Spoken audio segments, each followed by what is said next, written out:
कप्तान का हकीकी आज़ादी मार्च अपनी मंजिल की जानिब गामजन। शहर शहर और कोने कोने से काफले बड़े बड़े कारवां का हिस्सा बनने लगे।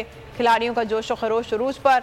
शाह महमूद कुरैशी का काफिला गुजर खान पहुंच गया। असद उमर की क़यादत में दूसरा काफिला चकवाल पहुंच गया है। हकीकी आज़ादी मार्च आज रवात से शुरू होगा।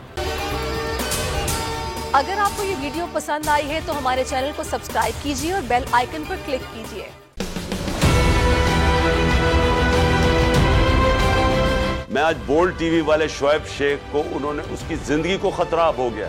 पहले उसको था अरशद शरीफ को, आज शोएब शेख का मुझे पैगाम आया, उसको धमकियां दे रहे हैं कि उसको मारेंगे। इस सिर्फ के बोल्ड टीवी हमें उठा रहा है। बोल्ड ने हमेशा हक और सदाकत का साथ दिया, सच के साथ खड़ा रहा।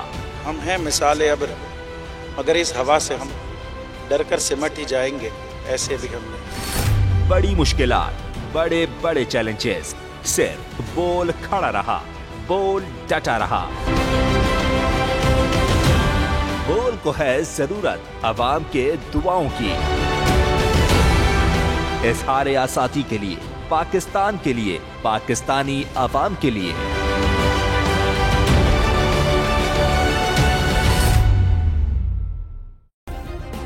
सब्सक्राइब करें और बेल दबाएं ताकि कोई खबर रह न जाए।